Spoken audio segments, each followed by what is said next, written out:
속죄의 동기 로마서 3장 19절에서 31절 말씀으로 오늘도 하나님을 경험으로 알기 원합니다. 언제나 어떤 일을 하든지 간에 사람이라면 그 동기부여가 참 중요하다 이런 생각이 듭니다. 즉 그 일에 대해서 왜 해야 하느냐라는 그런 생각들이겠죠. 그래서 동기부여는 스스로 해야 한다는 그 적극적인 능동성을 보인단 말이에요. 이것은 사람이 무엇을 하든지 간에 그 일을 견뎌내거나 끝까지 할 수 있도록 돕는 역할을 한다는 것입니다. 그러나 만약에 동기부여가 되지 않은 상태라면 그 사람이 어떤 일을 하든지 간에 정신적으로나 육체적으로 상당히 힘들다는 것을 알 수가 있습니다. 즉 이 사람이 억지로 한다는 게 쉬운 일이 아니잖아요. 따라서 어떤 것이든 간에 동기부여는 그 결과에 있어서 효율성의 차이가 있다라는 거예요. 특히 사람의 건강에 상당히 영향을 주더라는 거죠. 아니면은 기적과도 같은 일들도 경험하게 되는 것입니다. 따라서 동기에 대한 이 원인이나 이유를 정확히 안다는 것은 사람에게 있어서 자신의 정체성을 찾는 매우 중요한 역할을 한다는 겁니다. 그래서 여기서 사람에게 있어서의 자신의 정체성이라는 게 나는 누구인가에 대한 그 질문에 답을 하는 것과도 같다는 거죠. 그 안에는 내가 왜 여기에 있는지, 그리고 무엇을 해야 하고 또 하는 사람이며 어디로 가야 하는 사람인지를 알게 되는 순간이기도 합니다. 즉 자신의 가치를 깨닫게 된다는 의미가 되겠죠. 이것이 왜 중요하냐면 우리는 사람이니까 사람답게 살아야 하기 때문이에요. 그러니까 예를 들어서 사람이 왜 감정이 있다고 생각을 하세요? 이 감정이라는 걸 쉽게 표현하면 어떤 것이든지 좋고 나쁨을 느낄 수 있다 이런 의미란 말이죠. 여기서 보면은 좋고 나쁘다 이 의미가 사람답게 하는 데 있어서 사람답게 못하게 만든다는 이야기예요. 따라서 나쁜 것은 사람이 가지어서는 안 되는 것인데 사람에게 들어와 있기 때문에 바로 이 나쁜 것으로 인해서 사람은 자신의 가치에 대해서 혼란스러워 한다는 거예요. 왜냐하면 도리어 이 나쁜 것이 좋은 것을 방해한다라는 거죠. 더 나아가서는 더 나쁘게 만들 수도 있기 때문에 좋은 것에 대한 그 가치가 상실되는 경우가 생긴다는 거죠. 즉 사람의 죄로 인해서 이 감정의 타락과 변질이 존재하게 되었다는 겁니다. 그러니까 정확하게 말한다면 사람은 본래 이 나쁨이 존재하지 않았다는 거예요. 그러니까 사람의 창조는 그 좋음에 속해 있어서 나쁨을 느끼지 못했다는 의미도 된다는 거죠. 좀 더 정확히 말하면 나쁨 자체가 사람에게는 있지 않았을 거라는 거죠. 그래서 어떻게 보면 사람의 이 죄의 시작으로 볼 때 그 여자로부터 시작된 아담의 범죄, 뭐 이렇게는 얘기하지만 우리가 그 범죄의 죄에 대한 대표성을 아담으로 얘기한단 말이죠. 왜요? 여자는 그 남자의 갈빗대에서 나왔다 이렇게 얘기하니까요. 뭐 이렇든 저렇든 결국 좋음에서 나쁨을 이해하려는 시도로 보는 것이 맞지 않을까 그런 생각이 드는 거죠. 그 모든 것을 아시는 하나님께서 안 되겠다 싶어서 그것에 대한 우려가 있음으로 인해서 우선적으로 미리 차단해야 될 것을 지금 말씀하시는 겁니다. 창세기 3장 1절에서 5절. 여호와 하나님께서 만드신 들짐승 가운데 뱀이 가장 간사하고 교활했습니다. 어느 날 뱀이 여자에게 와서 말했습니다. 하나님이 정말로 동산 안에 어떤 나무의 열매도 먹지 말라고 하시더냐? 여자가 뱀에게 대답했습니다. 우리는 동산 안에 있는 나무의 열매를 먹을 수 있어. 하지만 하나님께서는 동산 한가운데 있는 나무의 열매는 먹지도 말고 만지지도 마라. 그렇지 않으면 너희가 죽을 것이다 라고 말씀하셨어. 그러자 뱀이 여자에게 말했습니다. 너희는 죽지 않아. 하나님은 너희가 그 나무 열매를 먹고 너희 눈이 밝아지면 선과 악을 알게 되어 너희가 하나님과 같이 될까 봐 그렇게 말씀하신 거야. 예, 그러니까 결과적으로 보면 하나님의 말씀대로 됐습니다. 왜냐하면 사람이 선과 악을 알게 되어버렸다는 거죠. 즉 좋고 나쁨을 알게 되었다는 거예요. 이게 무슨 말이냐면 자신들이 하나님이 된 듯 하나님 말씀에 불순종하는 결과가 왔다는 거예요. 그러니까 사람답게 살 수 있다라는 그 사람의 정체성은 하나님이 말씀하신 동기부여에 자신 스스로가 수동적 자유의지를 보여야 된다는 얘기거든요. 그러니까 창조 당시에 모든 것의 선택에 대한 것은 문제가 전혀 없었어요. 그러나 단 한 가지만 허락하시지 않았다는 거죠. 그런데 이 단 한 가지가 사람에게 있어서 가장 위험한 선택이 된 겁니다. 이 위험성이 존재할 수밖에 없었던 이유가 있습니다. 여러분도 잘 알잖아요. 사람은 하나님의 형상대로 창조되었기 때문에 그렇다는 얘기예요. 쉽게 말해서 사람은 하나님을 많이 닮았다는 걸 알 수 있다는 거예요. 그러니까 완전한 것은 아니지만 많은 부분 닮았다는 것을 의미합니다. 그래서 하나님은 사람을 하나님의 자녀로 여기시는 거죠. 따라서 하나님에게 있어서 사람은 온전한 사랑의 대상일 수밖에 없는 거예요. 우리가 여러 번 예전에도 이런 부분에 대해서 상당히 많이 나누고 다루었습니다. 중요하기 때문에 다시 한번 정리를 해보면 그 미혹을 일으킨 간사한 뱀이 있지 않습니까? 이것을 그 원어에서 찾아보면 우리가 알고 있는 뱀과는 다른 그런 단어를 사용하고 있단 말이죠. 그래서 하나님이 창조하실 때 들짐승 중에 뱀이 있었는데 그 뱀의 특성을 보면 가장 간사하고 교활했다 라는 걸 알 수 있습니다. 그러니까 이것은 미혹이라는 것에 대한 상징적 비유로 말씀하신 걸로 볼 수 있어요. 그러니까 결국 그 간사하다, 교활하다는 누굽니까? 사단을 얘기하잖아요. 그러니까 사단이 뱀이라는 게 아니라 뱀처럼 뱀의 어떤 특성 중에 그런 특성이 있는데 그것이 바로 사단의 모습이다. 이걸 말씀하시는 겁니다. 그러니까 여기서 중요한 것은 그 사단은 사람으로 하여금 무언가를 자꾸 생각하게 만든다는 거예요. 그러니까 생각이 너무 많으면 위험하지 않습니까? 그러니까 자꾸 생각을 만들어내는 것을 하는데 즉 상상하게 만드는 거라는 거죠.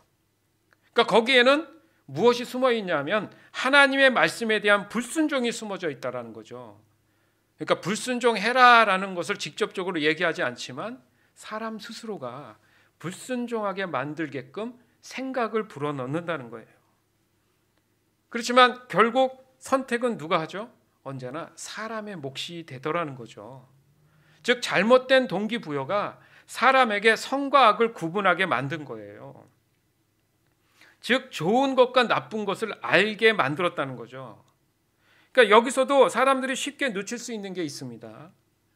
어찌 보면 굉장히 중요한 부분이에요.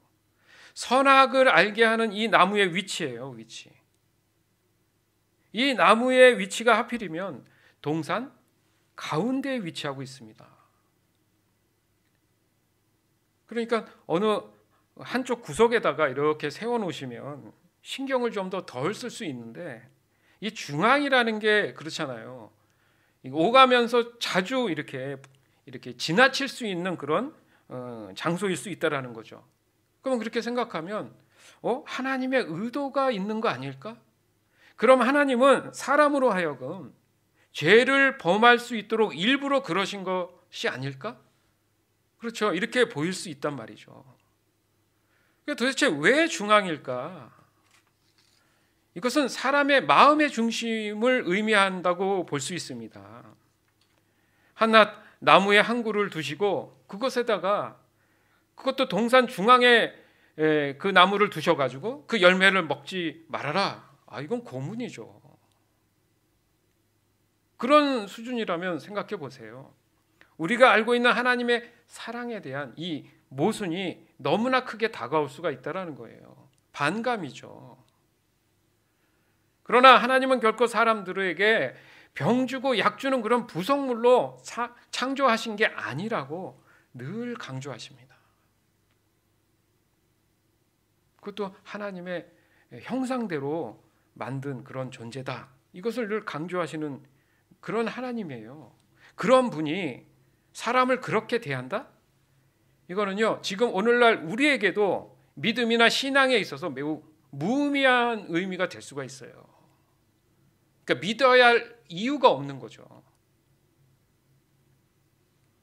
즉 사람의 마음 안에 어떤 생각들이 들어오면 그 생각들에 대한 질문에 대한 답이 있을 거 아니에요. 그 답을 자기 스스로 임의로 하지 말고 항상 하나님의 마음에서 더 먼저 생각하라라는 의미로 우리가 받아들여야 된다는 겁니다. 다시 말해서 사람에게 그 결과는 언제나 선택에 대한 열매잖아요. 그러니까 생각을 해보자는 거예요. 그러니까 에덴 동산의 선악을 알게 하는 그 나무가 그 중심에, 그 중앙에 있는 그 나무가 온전히 하나밖에 없었을까? 창세기 2장 9절. 여호와 하나님께서 아름답고 먹기 좋은 열매를 맺는 온갖 나무들을 그곳에서 자라나게 하셨습니다. 동산 한가운데는 생명나무와 선악을 알게 하는 나무도 있었습니다. 예. 그러니까 동산 한가운데는 선악을 알게 하는 나무만 있었던 것이 아니고 생명나무도 같이 있었다는 거예요. 그러니까 이것으로 볼 때 더 확실한 게 사람의 마음의 중심에 언제나 선택의 가능성을 가지도록 창조되었구나. 이겁니다. 그렇죠? 그래서 이 부분이 사람에게 있어서 가장 민감한 부분일 수 있구나. 이걸 우리가 영적으로 깨달아야 되는 거예요. 그래서 사람들은 얘기할 때 보면 마음의 중심 뭐 이런 표현 자주 하잖아요. 그래서 중심이 흔들려서는 안 된다. 꽉 잡아야 된다. 뭐 이런 얘기도 우리가 많이 표현을 합니다. 그러니까 사람에게 있어서 가장 중요한 동기부여는 항상 그 사람의 마음의 중심으로부터 시작되는구나. 이 의미로 깨닫어야 된다는 거죠. 사무엘상 16장 6절에서 7절. 이새와 그의 아들들이 도착했을 때 사무엘은 엘리압을 보았습니다. 사무엘은 생각하였습니다. 틀림없이 여호와께서는 여기 서 있는 이 사람을 뽑으셨을 것이다. 그러나 여호와께서는 사무엘에게 말씀하셨습니다. 엘리압의 멋있는 모습과 키 큰 모습을 보지 마라. 나는 엘리압을 보지 않았다. 내가 보는 것은 사람이 보는 것과 같지 않다. 사람은 겉모양을 보지만 나 여호와는 마음을 본다. 아멘. 그러니까 이 말씀을 보더라도 알 수 있는 것처럼 그 에덴 동산의 중앙에 그 위치한 생명나무와 선악을 알게 하는 그 나무의 의미가 다시 한번 생각해 보세요. 그 어떻게 생긴 나무인지는 상상은 안 가지만 하나님께서 뭔가 강조하기 위해서 동산 중앙에 생명나무와 선악을 알게 하는 나무를 두셨다라는 이 말씀으로 강조하셨다는 거죠. 그러니까 이름이 특이하잖아요. 어떤 과일의 특정한 나무가 아니라 나무 이름이 생명나무고요. 하나는 선악을 알게 하는 나무예요. 다른 것들에 대해서는 다 이름들이 분명히 있는데 이 두 나무는 나무의 이름이 생명이냐 선악을 알게 하는 나무냐 이거라는 거죠. 따라서 이것을 좀 더 자연스럽게 해석할 필요가 있습니다. 그렇게 보면 너희를 위해서 충분한 것들, 곧 아름답고 먹기 좋은 것들을 만들어 놨는데 중요한 것은 언제나 나 하나님을 향한 마음이 흔들리지 않기를 원한다. 이 정도로 이어질 수 있다는 거죠. 그러면 직접적으로 이 성경 말씀을 거기에 대입해서 본다면 보세요. 여호와 하나님께서 아름답고 먹기 좋은 열매를 맺는 온갖 나무들을 그곳에 자라게 하셨습니다. 이렇게 하시고는 동산 한가운데에는 생명나무와 선악을 알게 하는 나무도 있었습니다. 그리고 좀 전에 함께 봤던 말씀을 보면 내가 보는 것은 하나님이시죠. 사람이 보는 것과 같지 않다. 사람은 겉 모양을 보지만 나 여호와는 마음을 본다. 이렇게 말씀하시잖아요. 여러분 듣기 어떻습니까? 그러니까 어찌 보면 두 말씀이 동일한 말씀처럼 느껴진다는 거예요. 마치 순종이 제사보다 낫다라는 그 이유가 여기 있는 거예요.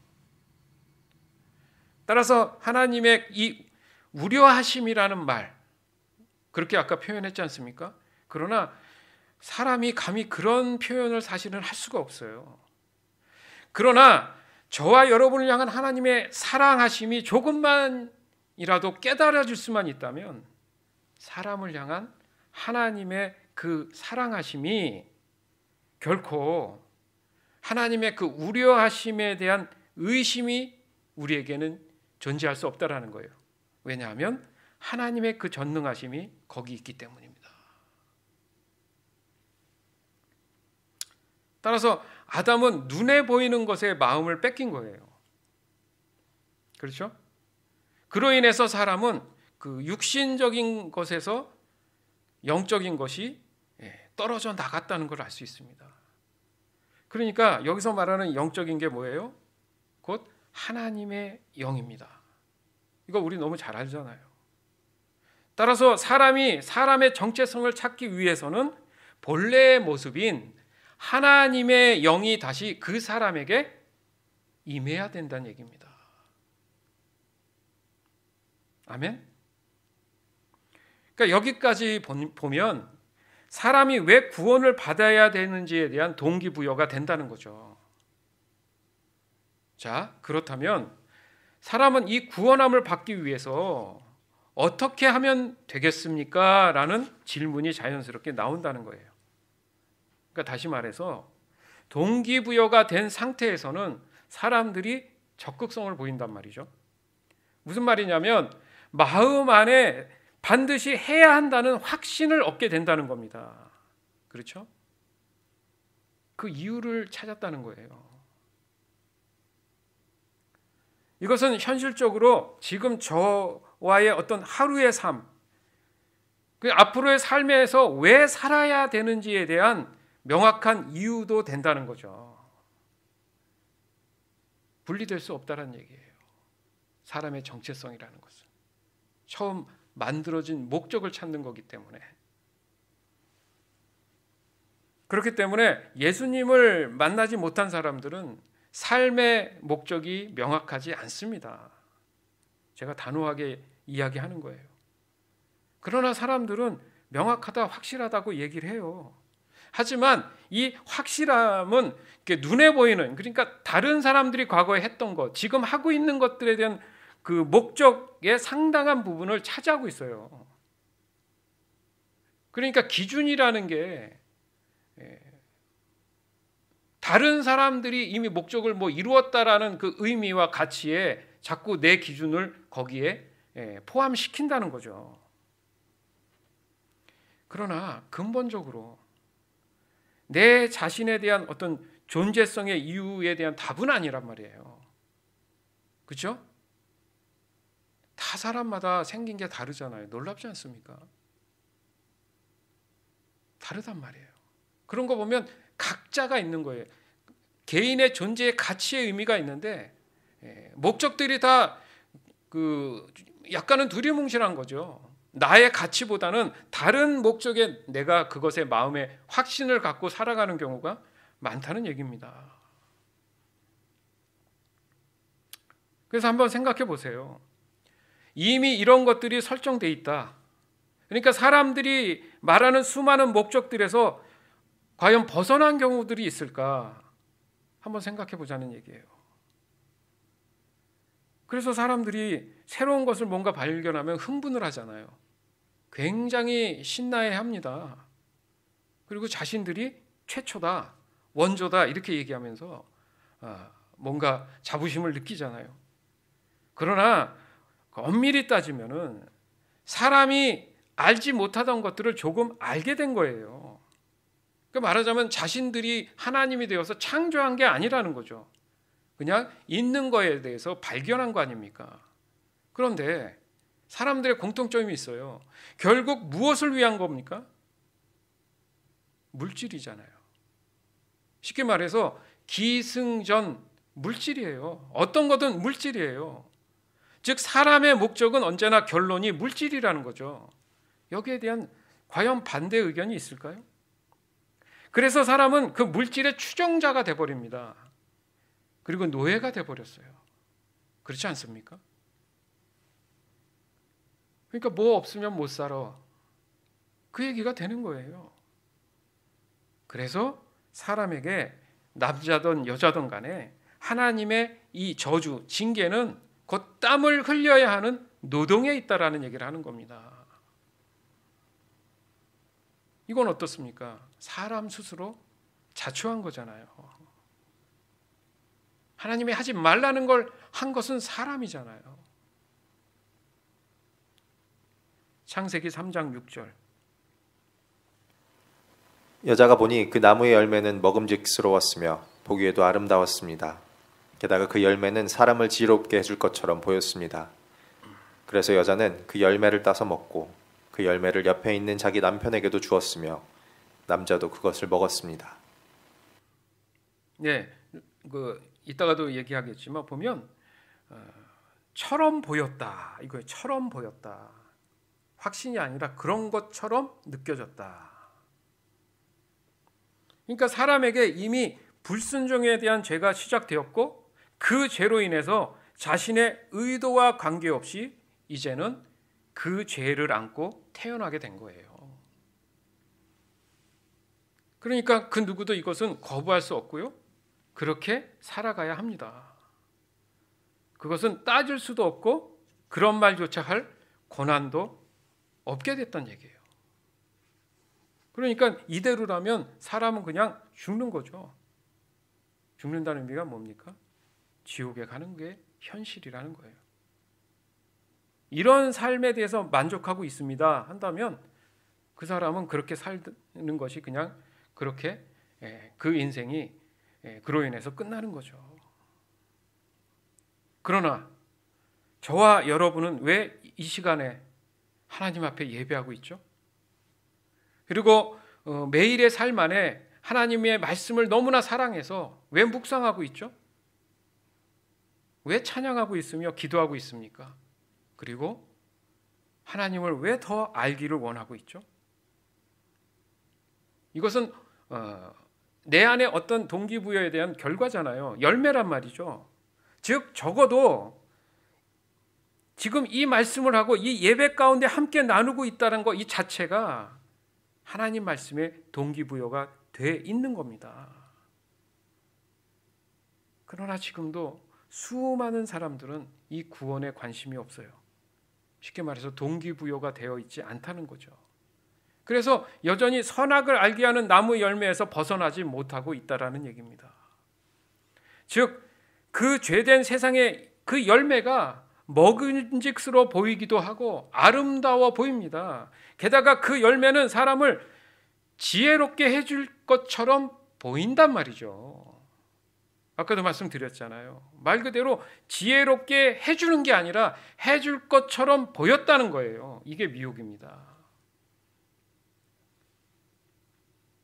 결과는 어때요?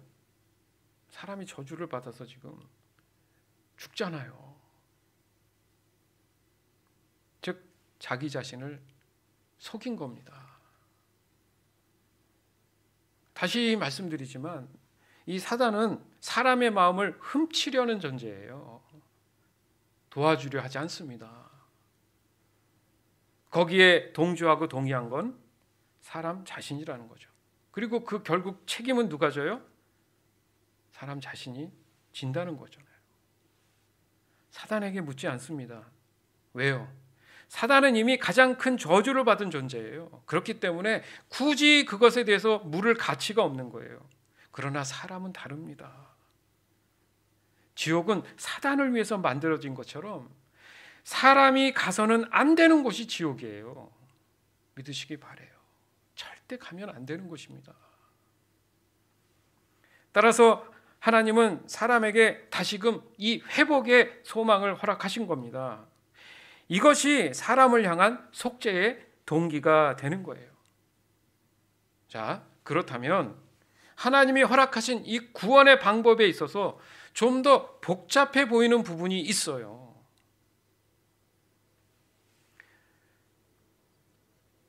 즉 사람의 죄로부터 시작된 것에 동시에 하나님께서 말씀하신 그리스도 예수에 대한 예고입니다. 그러니까 이 속죄의 동기부여를 위해서 왜 하나님은 그리스도 예수를 지속적으로 언급하시면서 사람의 죄를 대신해야 할 자격을 가지셨다고 자꾸 알려주시냐 이거예요.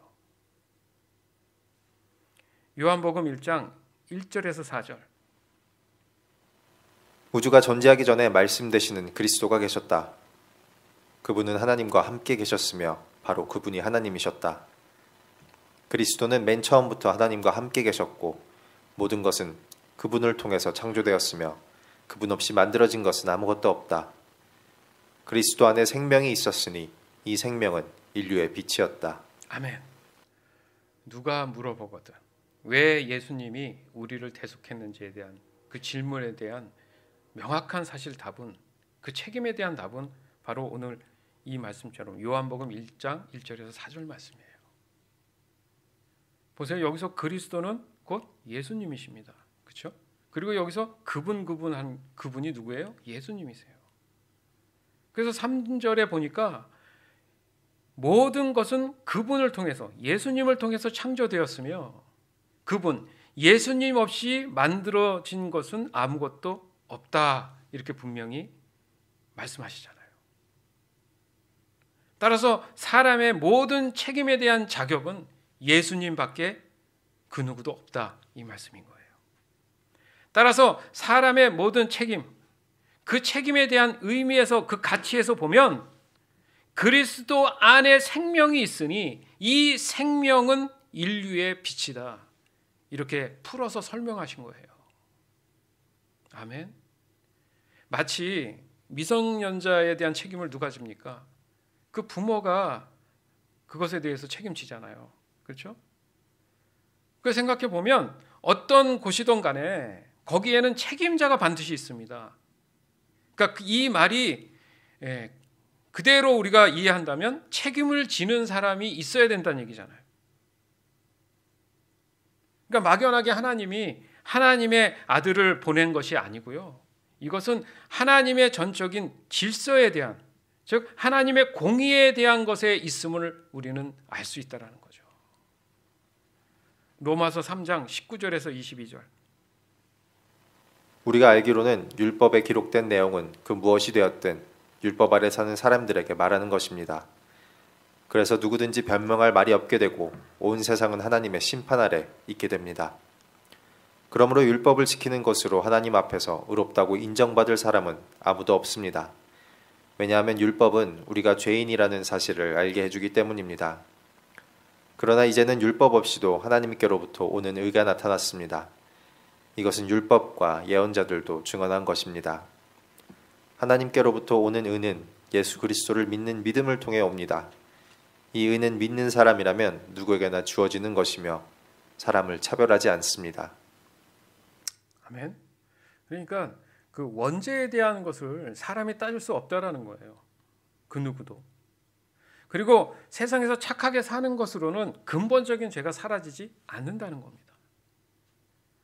그러니까 단지 착하게 산다는 것은 그 죄에 대한 것을 인식하게 만들어주는 역할을 한다는 거예요. 아, 이게 잘못된 거구나.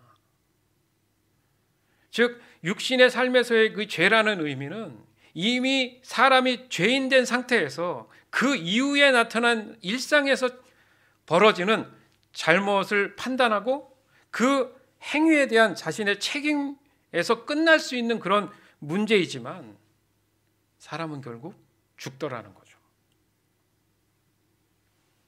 이 죽는다는 거, 죄의 싹은 사망인데 해결이 안 됐잖아요. 일상에서 벌어지는 범죄에 대한 것들은 법의 심판을 받아서 징역형을 살고 하고 나오고 이러잖아요. 근데 그 사람은 어쨌든 다른 건 모르겠는데 내가 한 번도 경험하지 못했던 죄를 이미 짊어졌다는데 어떻게 생긴지도 모르는데 결국 그 사람은 죽는다는 거죠. 그러니까 해결이 안 된 거예요. 근본적인 죄의 문제는. 즉 하나님이 말씀하시는 이 죄에 대한 문제는 사람이 죽을 것인지 아니면 영원히 하나님과 함께 살 것인지에 대한 문제라는 거예요. 따라서 세상 법으로는 안 되는, 오직 하나님이 만드신, 하나님만이 가지고 계신 법을 통해서만이 사람의 근본적인 그 죄를 해결할 수 있다라는 겁니다.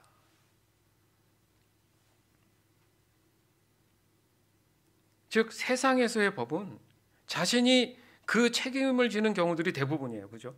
내가 그것에 대해서 책임지면 돼요.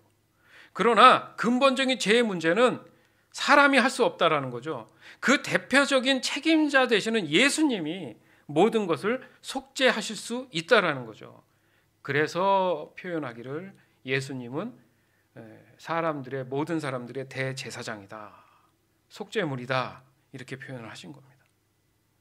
이렇게 생각해 보면 사람을 향한 하나님의 이 사랑이 무엇으로 더 표현할 수 있겠습니까? 그냥 잘못을 하고 하나님의 불순종으로 인한 것이라면 그냥 죽게 놔두면 되는데, 이렇게까지 하시는 그것은 하나님의 사랑 외에 무엇로 더 해석하고 이해할 수 있냐 이거예요. 누가 잘못했는데요? 사람이 잘못했잖아요. 그것도 나도 모르게 얼떨결에 그냥 태어난 나는 뭐 경험도 못했는데 죄인이래요. 어떻게 보면 억울하지 않습니까? 그런데 하나님은 더 억울하실 수 있잖아요. 그럼에도 불구하고 책임을 모두 예수님이 지신답니다. 대신하신다잖아요. 그렇다면 여기서 적어도 사람들이 양심이 좀 있으면 너무 죄송하고 감사해서 예수님이 나의 구주 되심을 고백하는 것, 그리고 그것을 믿는 것, 그게 과연 어려운 일일까요? 당연하지 않겠습니까? 근데 왜 사람들은 그럴까? 동기부여가 돼 있지 않아요. 속죄의 이 동기가 그 사람 안에 활성화되어 있지 않기 때문에 그렇다는 얘기예요. 로마서 3장 23절에서 26절. 모든 사람이 죄를 지어 하나님의 영광에 이를 수 없게 되었습니다. 그런 사람이 그리스도 예수께서 주시는 속죄를 통해 하나님의 은혜로 의롭다는 판단을 받습니다. 그것은 하나님께서 거저 주시는 선물입니다. 하나님께서 예수님을 화목제물로 내어주셨으며 누구든지 예수님의 피를 믿음으로 죄를 용서받게 됩니다. 하나님은 이전에 살았던 사람들이 지은 죄에 대해 오래 참으심으로 심판하지 않으셨습니다. 이렇게 하여 하나님께서는 그분의 의로우심을 보이셨습니다. 하나님께서는 이 시기에 그분의 의로우심을 보이신 것은 하나님 자신이 의로우시다는 것과 예수님을 믿는 사람을 의롭게 하신다는 것을 보이기 위해서였습니다. 아멘. 그러니까 사람에게 있어서 가장 큰 걸림돌이 뭔 것 같습니까? 왜 동기부여가 되지 않을까? 또 누누이 말씀드리지만 이 믿음의 문제잖아요. 믿음의 문제. 즉 그 믿음이 쉽게 나에게 오지 않는다. 다른 말로 하면 예수님이 내 안에 들어오시는 것을 내가 의심한다, 거부한다. 그 뿌리가 죄에 있기 때문에 그래요. 그러니까 이미 죄로부터 사람은 태어났기 때문에 그것에 대한 반증인 거예요. 애시당초 그것을 거부하고 있는 DNA를 갖고 있는 거죠. 그러니까 예를 들자면 그 사람의 질병 중에 가족력이라는 게 있지 않습니까? 그것은 그 유전적인 경우를 말하잖아요. 즉 같은 유전으로 인해서 계속적으로 이어져 나간다는 거잖아요. 그러니까 이 또한 자신이 태어날 때 어때요? 스스로 그것을 선택할 수 없는 영역이라는 거예요. 따라서 죄에서 벗어난다는 이 의미는 죄의 유전이 아닌 다른 방법으로 다시 태어나야 된다는 의미가 된다는 거죠. 이해될 줄 믿습니다. 이 또한 하나님이 분명히 말씀하셨어요. 증명하셨다는 얘기예요. 마태복음 1장 18절. 예수 그리스도는 이렇게 태어나셨습니다. 예수님의 어머니인 마리아는 요셉과 약혼을 했는데 두 사람이 결혼도 하기 전에 성령에 의해서 마리아가 임신하게 된 사실이 밝혀졌습니다. 아멘. 그 요셉하고 마리아가 약혼은 했는데 마리아가 임신했는데 요셉이 아닌 누가요? 하나님의 영이신 성령께서 잉태하게 하셨다. 예수님을.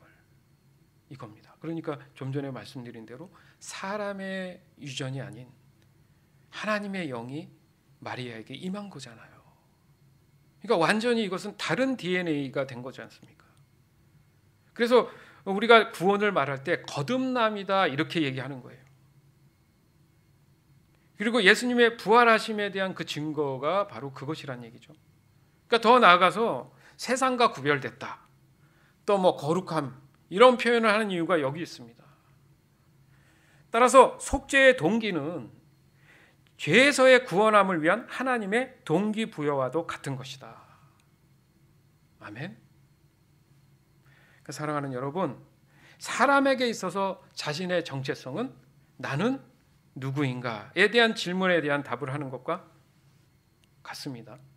그 안에는 내가 왜 여기에 있는지, 또 무엇을 해야 하며 또 하는 사람인지, 또 어디로 가야 하는 사람인지 알게 되는 순간이라는 거잖아요. 그 순간을 만나는 게 구원이에요. 그게 거듭남인 거예요. 다시 태어남. 거기에 사람답게 살 수 있는 그 사람의 정체성은 하나님이 말씀하시는 동기부여에 자신 스스로가 수동적 자유의지를 보여야 된다는 거죠. 따라서 사람이 사람으로서의 정체성을 찾기 위해서는 본래의 모습으로 돌아가야 되는데 그것이 하나님의 영이 다시 그 사람에게 임해야 된다 이렇게 표현하는 겁니다.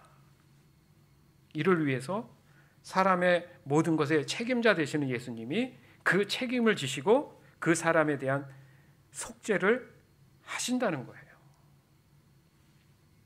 그래서 사람은 누구나 구원의 소망을 깨닫게 된다면 오직 그리스도 되시는 예수님을 믿음으로 고백하는 것 외에는 없다라는 것을 알게 됩니다. 아멘.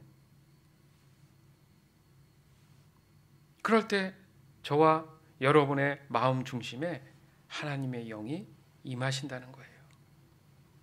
이 모습이 곧 사람의 정체성이 되는 겁니다.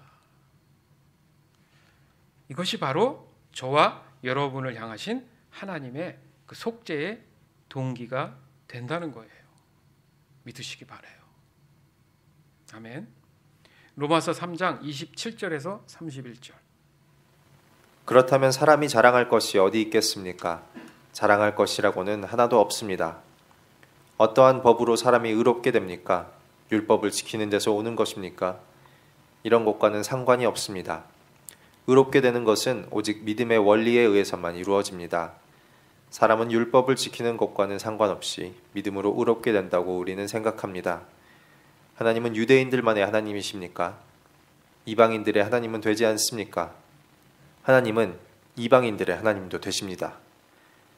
하나님은 오직 한 분이시므로 그분은 할례를 받은 사람이나 할례를 받지 않은 사람이나 동일하게 믿음으로 의롭게 해주십니다. 그렇다면 우리가 이 믿음을 가지고 율법을 무효로 만들고 있습니까? 그렇지 않습니다. 오히려 믿음을 통하여 율법을 더 굳게 세웁니다. 아멘. 보면 우리가 속죄의 동기라는 의미와 같은 말이 뭐냐면 여기에 보면 27절에 오직 믿음의 원리에 의해서만이 이루어진다. 같은 말이에요. 믿음의 원리. 아까도 우리가 동기부여가 되지 않는 걸림돌이 뭐라고요? 믿음의 문제라 그랬는데 여기도 강조하는 게 뭡니까? 이 믿음의 원리. 왜 믿어야 되는지에 대한 동기부여. 이것을 통해서 사람이 새롭게 거듭나고 태어나는 것. 그것이 하나님과 이제 영원히 함께 살아갈 수 있다라는 의미.